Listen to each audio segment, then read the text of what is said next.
Coast. I'm the head of the security operations practice with threat intel, incident response, vulnerability management, digital forensics, and pretty much security architecture, and pretty much anything that gets thrown at me. If I haven't done it, I've probably even been in meetings discussing how we should do it, or no, we shouldn't do it, it's completely stupid, right? Now, that being said, this talk has not been reviewed, not been sanctioned, other than my boss knows I'm here to do this. So, this is me.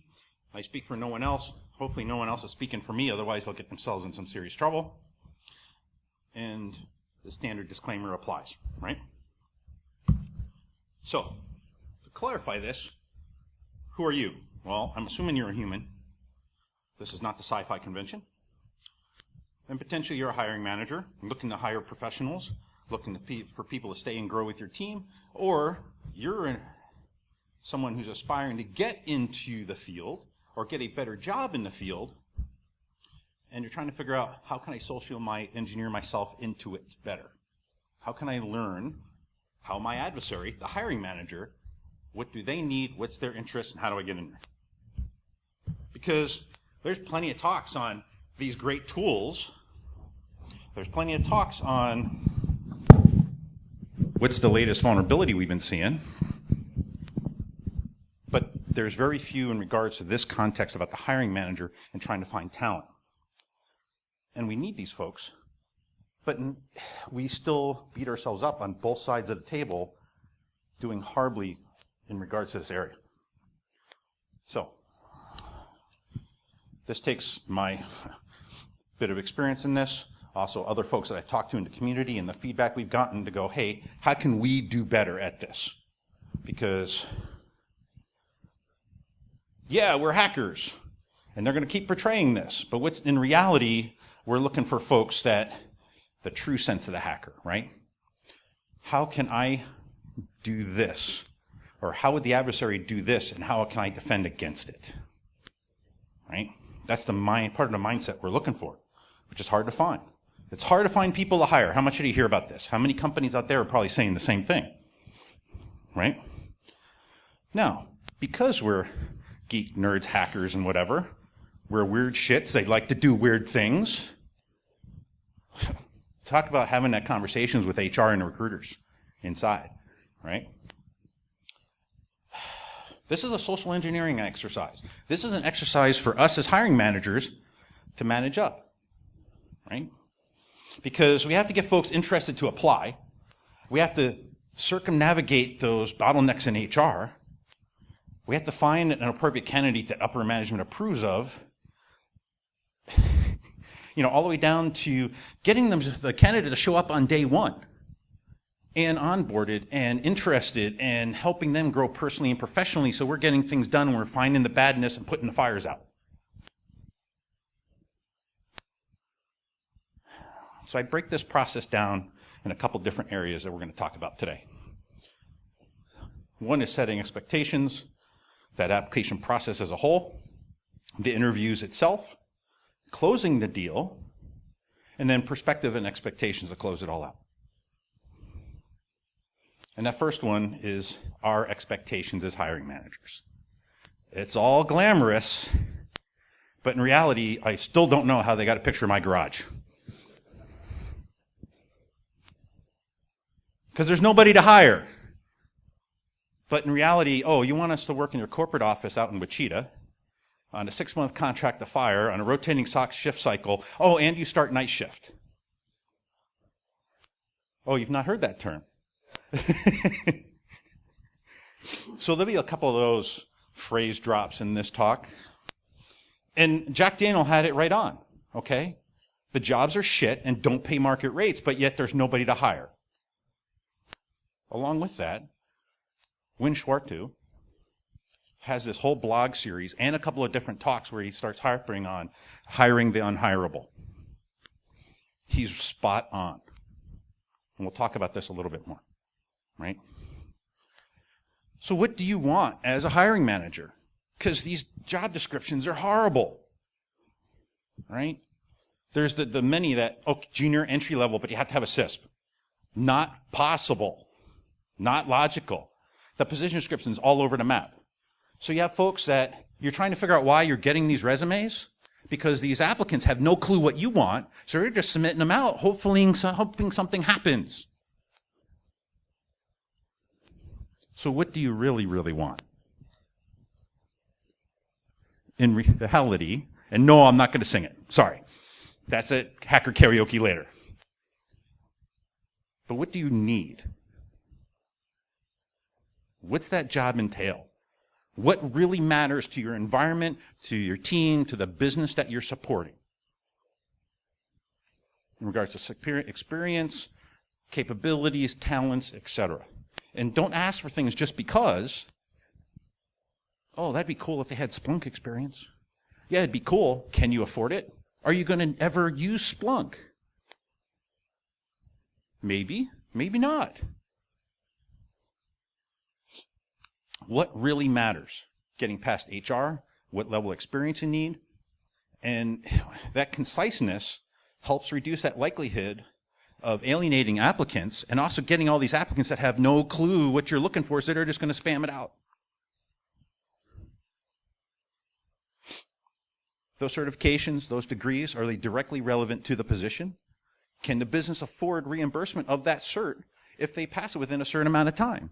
If you're going to make a certificate or certification a requirement for this role, in reality, you're making your competitors pay for it, and you're stealing them from other people. How realistic is that? If you're not going to pay for it, but you expect other companies to do the same. Is that position even logically possible?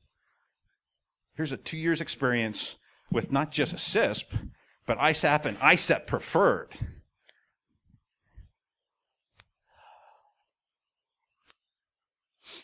Now, scope the role, right? Is this a contractor for a short gig, or is this a full-time employee, right? Is this a specialty role, like they're going to be doing forensics, or they're going to be doing incident response, or they're going to be a malware reverse engineer type, or is this going to be a jack of all trades, master of none? Is this what realm or is this role intended to be working in, at least at the time that we put this position description together and for the length of the interview cycle that we're doing? Because we know it's going to evolve and change. Business changes. At least you hope so, right?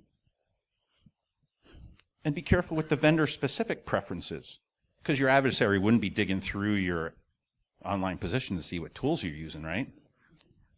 OPSEC. Dedicated roles, right? Is this application versus system versus network security? Are you a vendor? Are you a developer of software or hardware? Give the applicant an understanding, at least initial understanding of what they're looking at, so you can entice them to apply, and then have a more serious, deep conversation with them, either on that phone, a screening call, or in person, after you even do NDAs if your company makes you do that. Because there's that jack of all trades, and there's that master of none. And as a hiring manager, I should be concerned about what's that career growth? What's that health and welfare of the team? Folks on my team getting burnt out. Folks in our industry making fun of us because we have a SIM admin plus incident response expert. The best one is the GRC and firewall engineer. Because that's two totally different talents, people in my mind that I would see wanting to do that. How do you as an organization, where does this person fit within the team, right? Who do you report to? Do you report to IT, compliance, or legal? Yeah, we're talking about hiring here, but we're also talking about what sort of visual are we giving these applicants on how effective your team is going to be? And do I want to jump into this firefight? So some of these questions are a lot more strategic, right? And we can talk specifically about startups. And, you hire a security architect to handle all of security for a startup. Well, that's not a replacement for a CISO. There is consultants for startups that are telling them this is the approach they should do. So, as hiring managers and also as applicants can be wary of this. Let's talk about contractors. Let's talk about those temp to fire roles What does that say about your company and your culture within the company and your leadership, right? Cycling through folks until there's a right fit, aka you never really hire somebody, right? All that risk is on the individual. There needs to be some risk on both sides of the table here, right? There's a difference between that hired gun that you bring in to do identity management project because you don't have the skills internally or you have so many other fires you're trying to put out, and the abuse of individuals in this particular system. We know all about, I'm sure you've experienced those great phone calls and those great emails from certain recruiters and body shops overseas going, hey, what's your hourly rate? And give me your resume in a Word format so I can spam it out to everybody. That's helping perpetuate what is being called a contractor class, right? You have these folks that, hey, I need a gig, so they jump into a contractor role, and then that's the only thing they can get for a few roles, if not a few years, because nobody wants to hire for a permanent role because I can't afford them, they don't want a permanent role, they just excuses. And it's creating another class of unhirables like Wynn referred to earlier, right? Many of us hacker types, many of us in the industry, we know this craziness, so we're ignoring these body shops and we're not even talking to them. So if you're relying on them, what's the quality and type of candidates you're even getting? And this cycle goes on. And it feeds those body shops that we all complain about, but yet hiring managers are leveraging them. And we could talk forever about compensation, right? Okay, we know the range, pay them what they're worth. We understand we have budget limitations, so what other things can we leverage to help with that? Because there's plenty of other things out there with a little bit of creativity, right?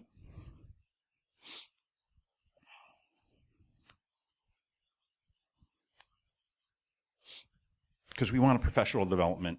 We want some challenging work to do, some good folks to work with that we can learn from personally and professionally. Yeah, stock options, whoop-de-doo. Free lunch, yeah. It'd probably make me sick anyway.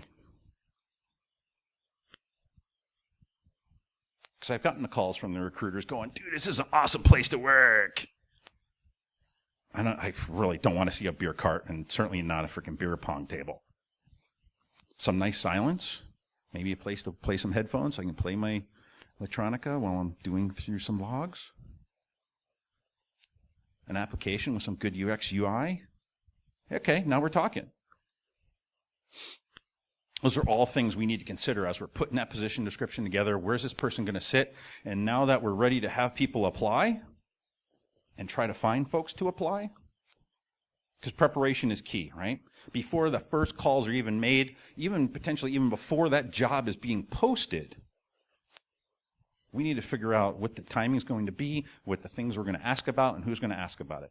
Because by the time we get to calling an applicant, they could have finished the process, hired, and started elsewhere before you even called them. Just because they have their processes down tight. All right, so we'll get to the specific application process in a moment, but let's talk about how to find candidates, because it's not about posting it up and then just sitting back and waiting for it to happen.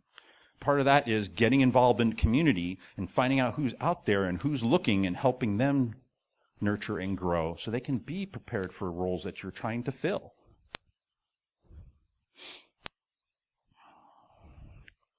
Yeah, posting online is a part. Getting advertising out there, working with your marketing team for that social media exposure, putting it on NetSec, on Reddit, and so forth. It gets the word out and gets other people knowing that, hey, these roles are out there, okay?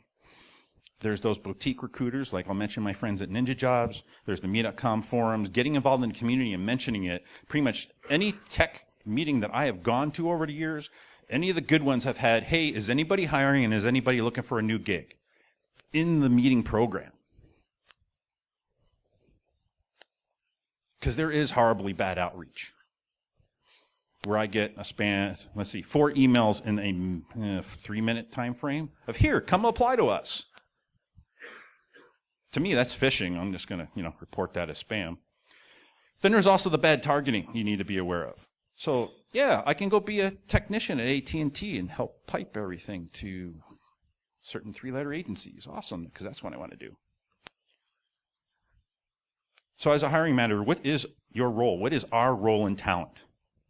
We're supposed to be a leader in information security, leader in our profession. Notice I didn't say thought leader. We're supposed to be helping nurture and talent in our field. Okay? Your involvement in these groups help promote and help screen potential candidates and also help that community grow and thrive. If you want this talent, sitting around and saying there's nobody to hire is not the right answer. We need to work for it. We need to stop decrying this so-called shortage as out of our hands and help grow it, right? More than that lack of talented technical staff or the lack of will at upper management above us, it's a gap with us and in middle management, okay? We do the staffing. We actually go out and spend budget. We implement those tools. We ensure we try to ensure the best practices for everything. When there's a failure where we're at, then the whole thing falls apart, and it's just, again, another endless cycle. Because it's getting pretty serious, right? Dude. So we alluded to a little bit a little bit in regards to recruiters earlier. There's the internal company. Then we talked about the agencies, boutiques, and otherwise, and then the body shops, right? Are those body shops really trying to find unique talent for you? Are they the same folks that already applied to the role? How many times have you as an applicant applied to something a month ago and then got a phone call from some recruiter going, yeah, we thought your profile would be great for this role. Yeah, why don't you talk to the recruiter and internal HR and ask them why they haven't called me yet?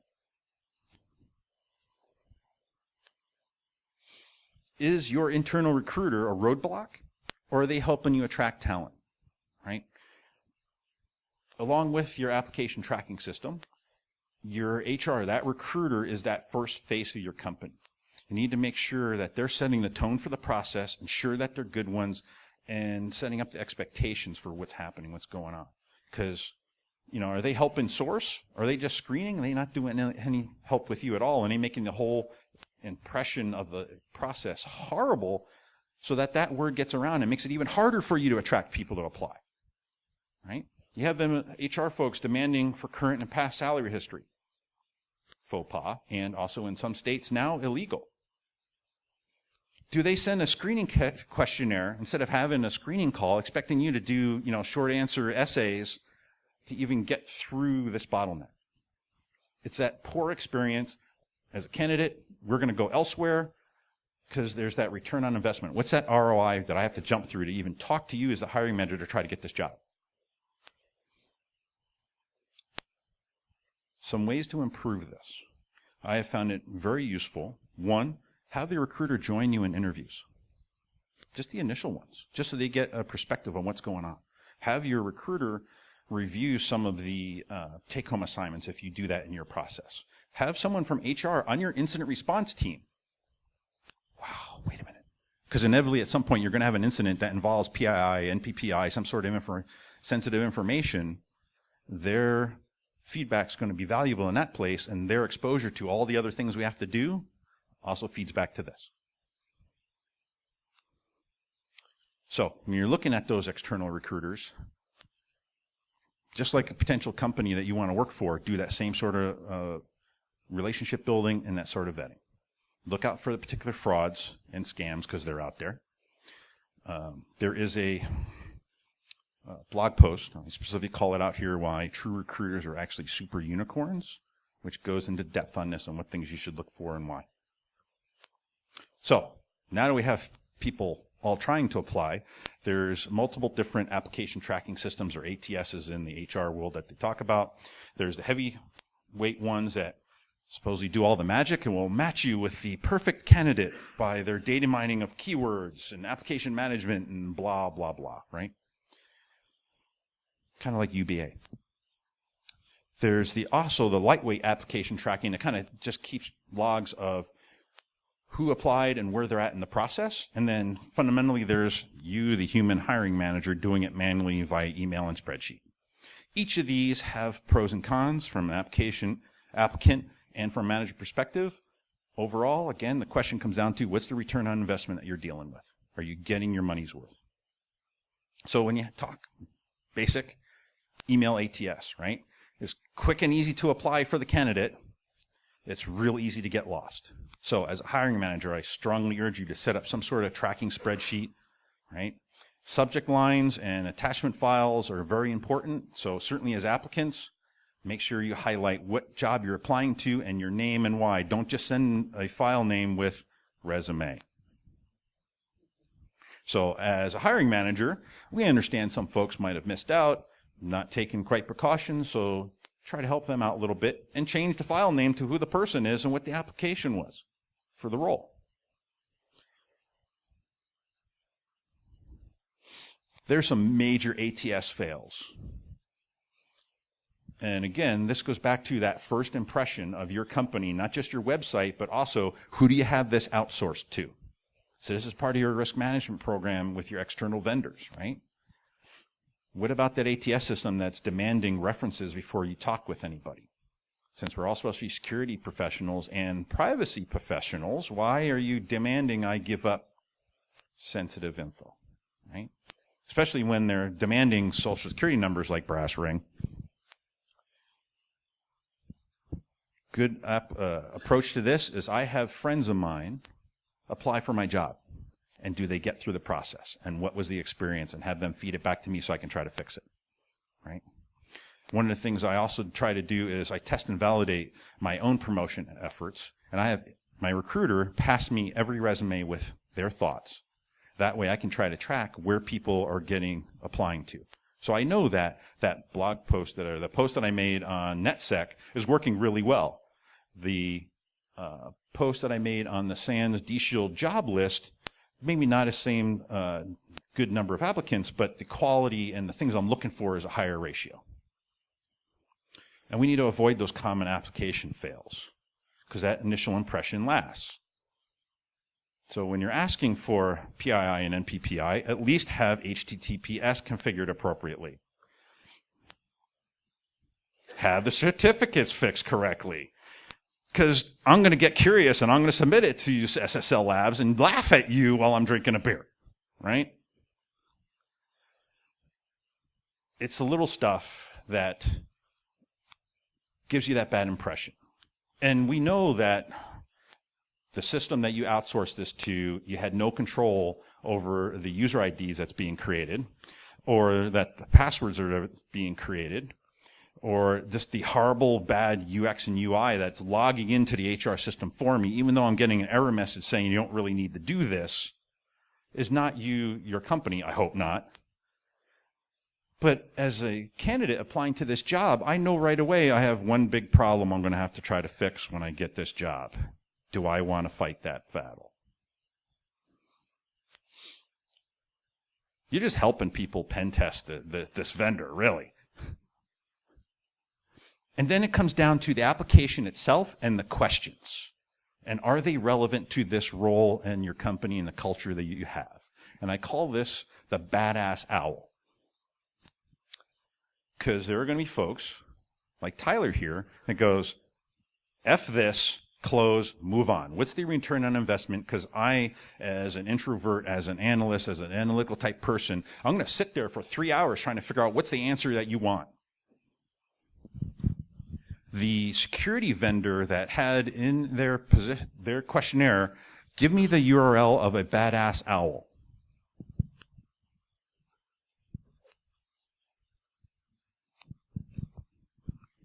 How's that even relevant? Other than, oh, so we only let the certain people we want to apply know which badass owl they're looking for? Okay. This is that first impression we're giving to people. These are those judgments that because we don't have enough information, we don't have enough analysis, we're going to come up with a hypothesis that you as the hiring manager, you as HR and recruiters are somebody I probably don't want to work with and I'm going to move on. So use the ATS, work with your recruiter. It takes time and painful at times, but it's going to be worthwhile in the long run because they have a better understanding of what you're looking for and why. Giving them frank feedback on why this candidate was good or bad or whatnot, and intangible means helps them potentially source better people too. Okay? Invite them to your team training events. Invite them to your brown bags. The amount, have them sit with you when you take a forensic image. and just learn the process and why you do those things.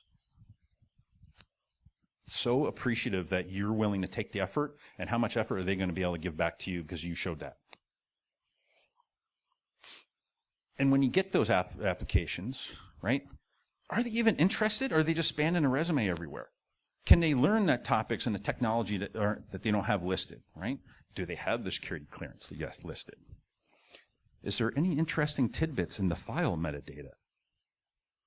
And did they submit a cover letter, right? Are they covering topics that aren't in the resume but potentially interest you as the hiring manager and why they want the job? And if they are listing the security clearance on their resume, is that someone you really want to hire? Here's something that doesn't belong in the resume, shouldn't be in your social media profiles. They actually signed paperwork not to post those things, but yet they are. And DSS does not look kindly on this. And if your HR is pestering folks for that information, there's a proper procedure for doing that, and we need to get them up to speed. Because HR should know that, and they should be able to handle it without questioning our integrity as an applicant. And if that answer is not satisfactory, me as an applicant, am I going to want to work for you? Am I going to want to continue this process? Along with, you need to worry about people attacking you or tracking you via those resumes they submitted. So having a conversation with that vendor, and if they're doing at least any basic AV scanning or sandboxing, is going to be key. I have had folks associated with, let's say, nation state try to attack me in this manner. And then there was also the folks that, trying to be funny, did the fake ransomware pop-up when you open up the resume. Thanks, man. Let me go clean out my pants now.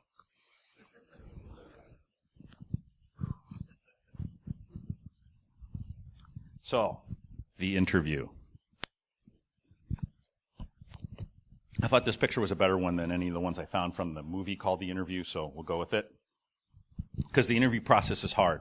We talked about earlier about we're weird shits that do weird things, and now you're going to make a bunch of us that are introverts try to be extroverts to get that dream job. And this is a little anxiety-inducing. You know, we as hiring managers, we're trying to get a better understanding of this candidate and who they are as a person and how do they interact, but yet we're going to put them through a grill. Well, as a candidate, am I expected to be through that grill every day I work for you? How does this relate to the normal day-to-day of your organization? How can we make this less awful? Because it doesn't need to be. Part of that is, as a hiring manager, how do we consider who do you want and who do you need to interview those candidates, right? Do those individuals understand their areas of expertise that you want them to talk about, and what questions and how, right? I don't and have loved those interviews where clearly that person had no clue about this particular role, but we wanted them to interview anyway. So they're going to come up with some just crazy obtuse question out of the RFC and then chastise you because you didn't know the answer. How is that relevant to your day-to-day operations? Right? Understand that when we're having these conversations, that are going to be places where these folks have worked in environments that are covered by security clearances, non-disclosure agreements, and there's certain things that we can't talk about or that we will try to talk around. That's not a reason to yell and berate them that they're not answering your question. They might not be able to. In legal means, not because they can't, right? These series of questions, the conversations you're having, should reflect those requirements of that position description, which should reflect the daily duties of the role as you understand it at this time, right? Let's eliminate those juvenile and those pointless interview questions. Let's look at those key areas. What things you're going to talk about, ask about, and how does that line up with that position description and the areas you're going to work with. And certainly timing and travel. Again, those initial impressions. So far, I've had a horrible ATS system to try to answer every question in. I've had a horrible experience with your recruiter. The phone screen with you was okay. I'll keep going through this. And then, I can hear all the noise in the background because you took it at your desk instead of getting a little quiet room, right? You invited me to go to lunch, or excuse me, you invited me to come to your site over lunch break, but don't provide me lunch. Or even better, ask what lunch I want and then never provide it.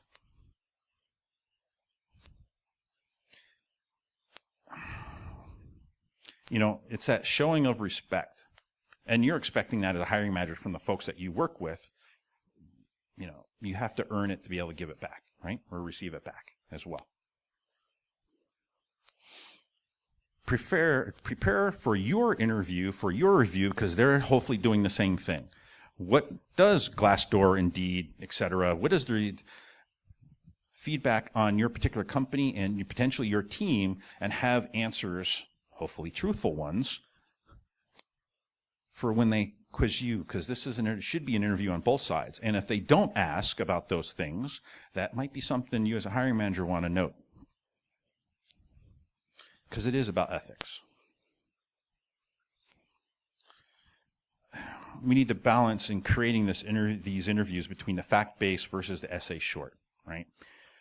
Figure out who asks what, and potentially, do you have any questions that are duplicated or not, right? Or you want to focus in on a specific area and see how they answer it, or is there a question that you didn't think they got right, which you want them to try again, okay?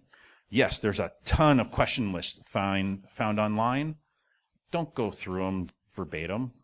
The number of times I've dinged, I've called out a recruiter call, it's like, I know exactly what page you got that from, and the next question is this. We need to be real in these job interviews, because these are real projects, these are real problems that our team is struggling with. A lot of hiring managers, a lot of companies will harp on doing the puzzles, doing a packet capture exercise, right? Here's this hack site, and if you can get through it, then you can go and apply for a job.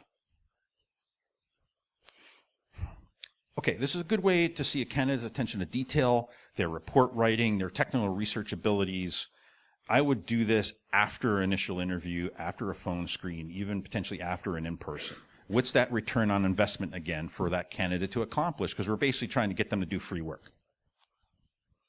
How is that exercise relating to your operations, to the tools you have, to the work that they're going to be doing for this role? Or is this really cool mind test exercise to see if they're cool as we are?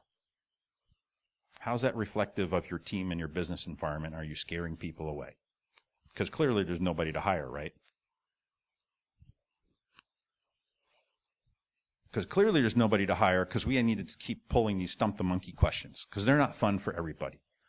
These are those trick questions, those Google stumpers. They don't have anything to do with the job or anything, right? These questions don't convey how good of an analyst, an engineer, how good of a hacker that they are, or that they could be. Our objective should be to assess, how does this candidate process information? How do they figure out how to address that threat, risk, vulnerability? Not how fast they can recite DNS's port 53. Because if you're going to be jerks with those sort of questions, that candidate's going to make assumptions and go elsewhere. But yet there's nobody to hire. They can't get through our strict process. These are these lasting impressions on you and as a company. Right? Sometimes there is more than one answer, Google, and how you do something. Different experiences, different environments, right? We need to build that relationship with you and the candidate and the very things that we want, rather that we need, and keeping a good mind on Wheaton's Law through all this. It reverberates. We talk. We come to conferences like this going, yeah, I applied at blah, blah, blah, and they were freaking horrible. We need to worry and keep an eye on when we're putting this together on that question bias, right? So what if the candidate does not know how to work with Palo Altos? Can they learn to work with it? Right? How have you worked with Qualys? Right? InfoSec's more than a tool equals problem. At least it should be. We need to use those situational exploratory conversations, right? What's some of the ways that you use Palo Alto firewalls to address the vulnerabilities and attacks in your environment? And let them talk. Not, have you ever used Cisco? Yes. Firewall I have at home. No. Right? So I'm making these references to types of wood because there's an excellent blog post in regards to if carpenters were hired like programmers, just cross out programmers and put in security professional. It's the same thing. Or related at least, right? We need to stop passing judgment. We need to, as hiring managers, we need to keep our bias in check, right? See back to Wheaton's Law.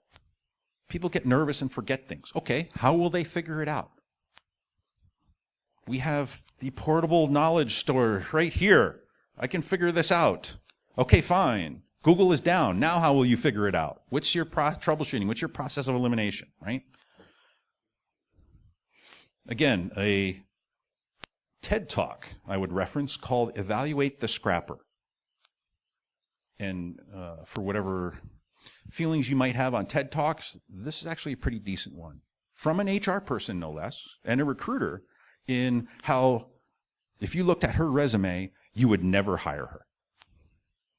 When in fact, because of her resume and her background and experiences, she's able to bring all those things to the table and bring a broader perspective to the team. And let's talk about time and a role when we're going through these resumes. Why does that matter? So many things are out of the candidate's control, but yet we're going to hold them to it. Why this concern of job hopping? Okay? This notion of lifetime employment is antiquated and false, flat out. There is what's being called the tour of duty employment for the length of time, and people aren't getting hired to work at places for 10 and 20 years anymore, folks. And unfortunately, and as much as that sucks, this isn't Big Blue IBM anymore. We need to put ourselves in their place, adjust our paradigms, and adjust our expectations, back to what we were talking about with Wynn and folks earlier.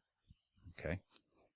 Because just because they were unemployed doesn't mean they're untouchable. We need to put our bias aside, no matter what a certain security podcast says. We need to listen to their reason or reasons and don't assume their excuses, right? Is this potentially discrimination if we're not even accepting people, not even going to talk to them because they're unemployed right now? Again, we need to put ourselves in their place. We're all humans. Because not all gaps should be a bad reflection on the candidate, right?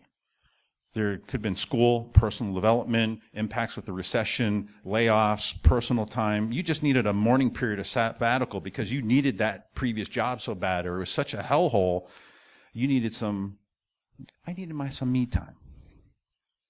And that's a good thing in the security community because so much of us keep trudging on and fighting through and then we burn out. There's two things I specifically look for, and then when people, hiring managers, talk to me, what I should look for, Tim, this is the first one. Can they answer this question? And can they answer this question from a technical standpoint and from a non-technical standpoint and also from a C-level standpoint, right? How do you reduce risk?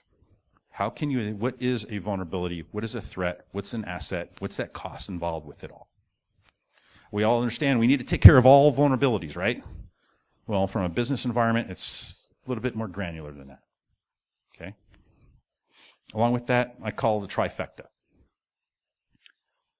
Does this person have the ability and want and desire to learn? And are they doing this on their own as well? Do they have a passion about anything? Learning, figuring things out, solving those problems? And do they have the ability to be wrong, to fail, and to do so well and learn from it? Because we're all going to fail. We're human. Or are we going to throw my coworkers underneath the bus?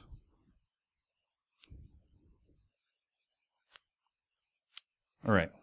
So we reviewed a bunch of people. We've had them through the interviews. What's some of those common excuses? Oh, not technical enough. Oh, not a cultural fit. These arbitrary, just really vague terms that we can't quantify. Well, part of this whole thing that we were talking about is having the right questions that for each people to ask, right? Then have that individual give a scoring system and average those scores to help and eliminate that bias that you're getting. We need to stop using culture fit as a crutch, right? Because we're supposed to be hiring people for aptitude. Can they do it? Can they learn to do it? And can they be an asset to your team, right? And do they also provide some diversity for our team? Because the recruiters actually have a name for this, that we're looking for that such unique person that it's the purple squirrel that you will never find it. And if it's even more unique, they call it the plaid unicorn. Mind you, this plaid unicorn is so unique, the only image I could find of a plaid unicorn was from Etsy. That's the only one out there on the internets. Internets, you need to take care of this. Some folks are introverted, some are extroverted, some roles align to one of those other personality types. Diversity is a good thing in our culture, gender, nature, and perspective because we all bring something, a different perspective to the table in how do we defeat this bad guy? What's the different mitigation that we can do for this particular vulnerability, right? Used effectively, that can be a godsend in finding those bad actors, working with the business, and building those rapport with the different business units within your organization. It's helping avoid that groupthink, which so many of us in teams have fallen into. Part of this is trying to find that within the hiring process, right? You're also looking at with these candidates that social interactions.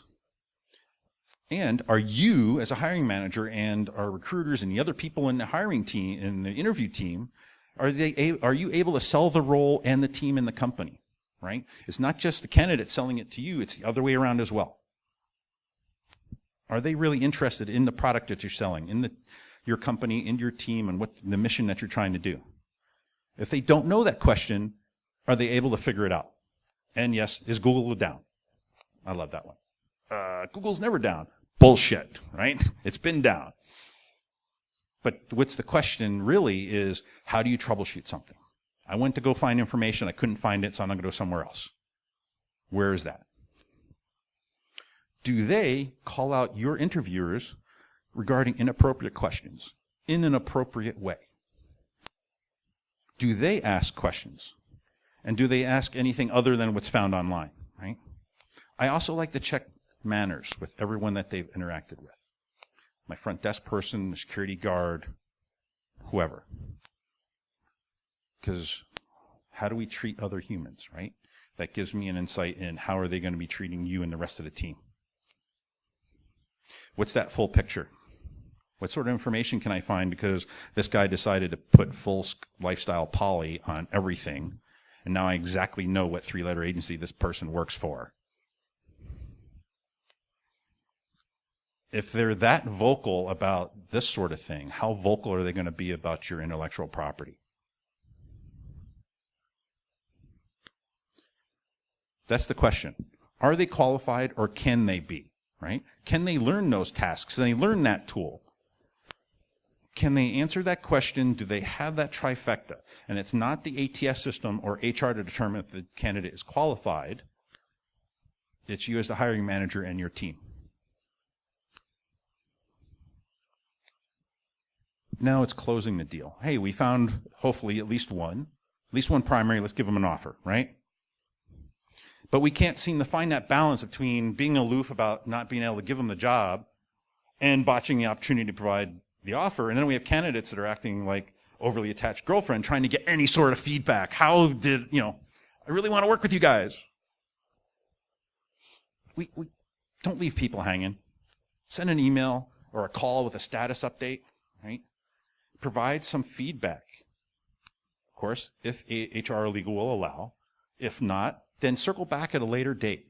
The conversations that I've had even 6 months to a year later with candidates or folks that I had interviewed with have been a godsend on both sides and also helped build that rapport within the community, right? helps improve that pool of candidates. If people aren't understanding the what and why, how can I do better if I don't know that there was glaring resume issues or there was some cruft in the metadata on the document, right? Get feedback from them when you're able to provide feedback on your process and how they did like it or didn't like it. Because again, if you don't know something was a bother, something was a roadblock, how can you address it? Did they send you a thank you note or an email? Or are they trying to add you on every social media platform out there? To me, creepy. Give me a minute, right? Did they leave feedback on Glassdoor, right?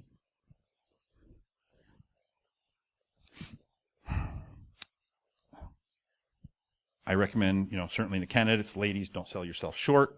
Managers, don't be a cheapskate. If you're advertising this role nationwide, you best be paying nationwide rates. Not just because it's cheaper to live out here in BFE, doesn't mean you're going to should give them a pay cut. Oh, but this is such a nice place to raise a family. I don't want the excuses. So make it up in other ways. We talked about earlier, right? Some extra PTO, some training budget, gear for the home lab, work remote, etc. There's plenty of other ways to try to make this a well-rounded package. And also, don't bait and switch. You have an agreed upon salary, title, position, and then when the title of the offer arrives, it's something different. Way to get a black eye in the community, because that gets around. And lastly, there's those perspective and expectations, because it's not just about getting him hired and in the door, it's how can we make this better? How can we peak perspective, right? We're implementing those policies set forth by the C-suite. We're that front line of defense. We need to try to balance that hard technical of our tools with the soft technical of the human interactions, and this is a long game. If we're not doing this well, which is probably part of the reason why we're looking to hire somebody in the first place because the last person left, care and nurture of the team brings better performance out of our team and better professionals and hopefully better humans, right? And there's plenty of talks out there right now about imposter syndrome, managing up, the mental health and burnout, and I had a bunch of slides on that, but with the time limitations, I've cut them out. I'm happy to talk with you guys about that after you want. There's when that mass exodus of that security team happens, it's not just because, well, Tim left and now everybody's leaving. There's some previous event or series of events that was a catalyst for everyone to start looking at the same time. That makes it even harder to attract and retain the talent because everybody's seeing that everybody just left their team. We need to be a leader. Hey, this is a common theme for us, right? We need to address those issues early because our leadership, our management directly relates to that team culture and that ability to hire folks. We need to think outside the box. We talked about diversity. Interns is great in that long-term pipeline and also nurturing that younger community and getting people involved with their team. Don't eliminate out just the two-year schools. A lot of them have InfoSec programs now and are not that bad. They're actually pretty technical. And also look at veterans. Many of the veterans have technical and InfoSec backgrounds now and have an interest and a need for it. They just need some help acclimating to the real world, if you want to. And then helping those communities and teaching those communities, right? Because these are long-term fixes. We need to look at how do we fix this. There's not going to be a recruiting company out there anywhere that can fix this, even though they're trying to say that they can, right? Also, how could and how should applicants socially engineer these situations in their favor, right? Because my friend Kat puts it so well, these impressions that we give to applicants and employees, past and present, they influence the bottom line, our reputation, and business development in ways that we can't even measure. So, one of the things I'll talk with in conference staff, I have a basically homework assignment for the different blogs and videos to go and watch to get some more understanding and interest in the different things I referred to in this talk.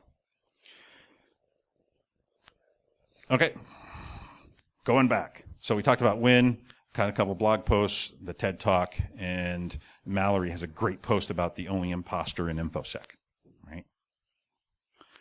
We need to set and adjust our expectations. If I go to the Tesla dealership, yeah, right. How many colors do they have for your car? Right? So if we're putting out a position description, what is that plaid unicorn we're trying to find? Or are we a bit more realistic to what the pool is out there and then helping them learn those other pieces they don't know?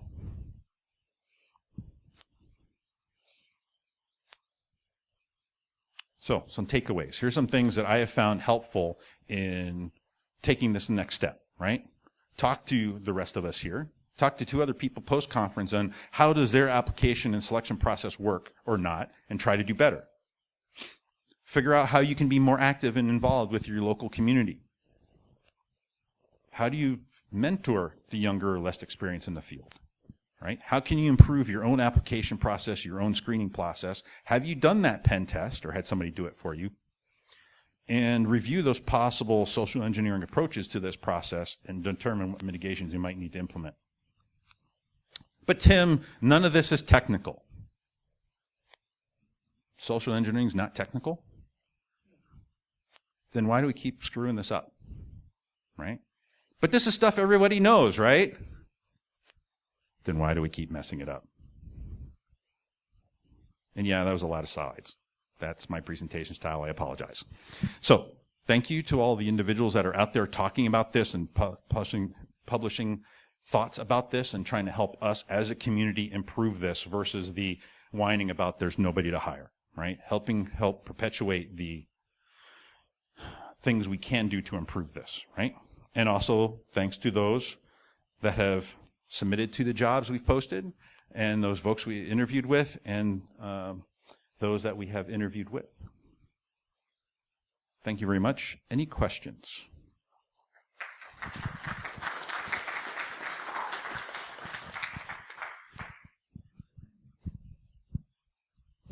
Back corner, please.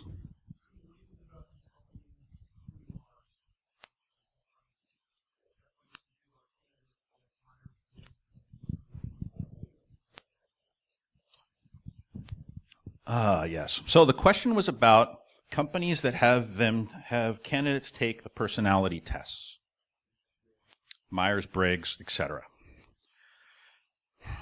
I've done a little bit of research into this area. It seems to be a whole lot of quackery. There is, let me look here. I don't think I didn't put it on the reference. So when I provide the conference folks the list of references, there's also a couple other sources. One of those is a HR recruiter for many years who has a blog series and goes deep into this and into the quackery.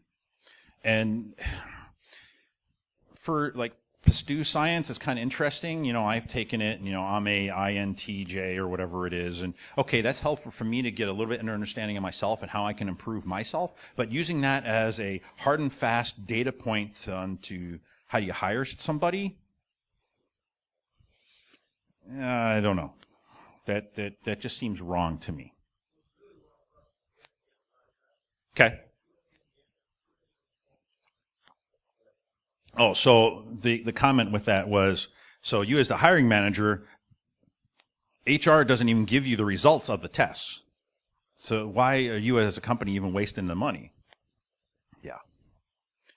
So there is not so much in the security space, but in the hiring bubble of folks that are talking about this, there's plenty of feedback and discussions in this space.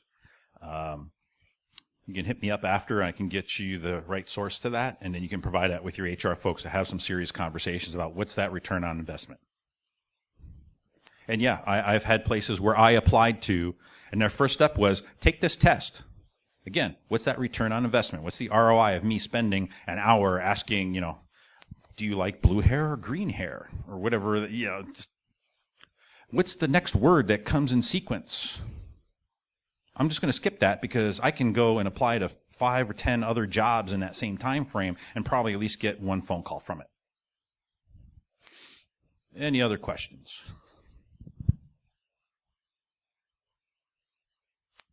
Sir.